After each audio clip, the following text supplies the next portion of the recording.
Zee Marathi, चर्चाही होणारच. सह्याद्रीच्या दऱ्याखोऱ्यातून संघर्षाची शिदोरी घेऊन निघालेल्या एका चंदगडी बाण्यानं आज ठाणे शहराच्या राजकीय पटलावर विजयाचा गुलाल उधळलाय.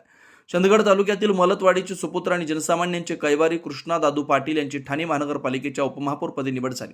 या विजयानं ठाणे आणि चंदगड या दोन्ही भूमींचा सन्मान उंचावलाय. ही निवड म्हणजे केवळ एका पदाचा अभिषेक नसून कैलासवासी दादू धोंडीबा पाटील यांनी लावलेल्या सेवा व्रताच्या रोपट्याचा आज वटवृक्ष झाल्याची साक्ष आहे. कृष्णा पाटील यांचा प्रवास सोपा नव्हता, मात्र त्यांच्या रक्तातच समाजसेवेचं बाळकुड होतं.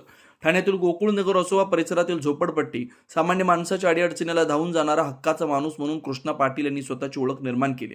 कोरोना काळ असो किंवा पावसाळ्यातील आपत्ती, कृष्णा पाटील यांनी स्वतःच्या जीवाची पर्वा न करता रस्त्यावर उतरून केलेली मदत आजही ठाणेकर विसरलेली नाही. शैक्षणिक क्षेत्रात गरिबांच्या मुलांना संधी मिळावी आणि आरोग्य सेवा शेवटच्या घटकापर्यंत पोहोचावी यासाठी त्यांनी अहोरात्र कष्ट घेतले.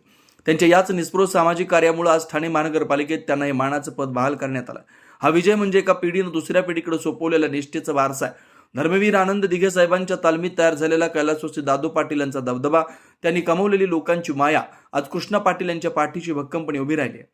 आई शारदाबाई यांनी 2 वेळा नगरसेवक म्हणून केलेलं कार्य आणि पत्नी सौ नंदा पाटील यांनी नगरसेवक पदाची मारलेली विजयाची हॅट्रिक यावरूनच पाटील कुटुंबाची जनसेवेतील विश्वासार्हता अधोरेखित होते.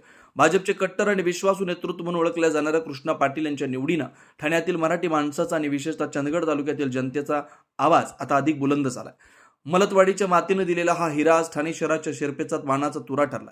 ही बातमी चंदगड तालुक्यात धडकताच तालुक्यात आनंदाचं भरतं आलं. गावागावात आनंद व्यक्त होतोय. दादू पाटील यांच्या सामाजिक आणि शैक्षणिक कार्याचा वसा कृष्णा पाटील यांनी केवळ जपला नाही, तर तो नव्या उंचीवर नेऊन ठेवला. ठाण्याचा डंका आणि चंदगडचा बाणा यांचा हा संगम आता ठाणे शहराच्या विकासाला नवी दिशा देईल असा विश्वास जनसामान्यातून व्यक्त होतोय. सी मराठीहून ज्ञानेश्वर पाटील, मुंबई.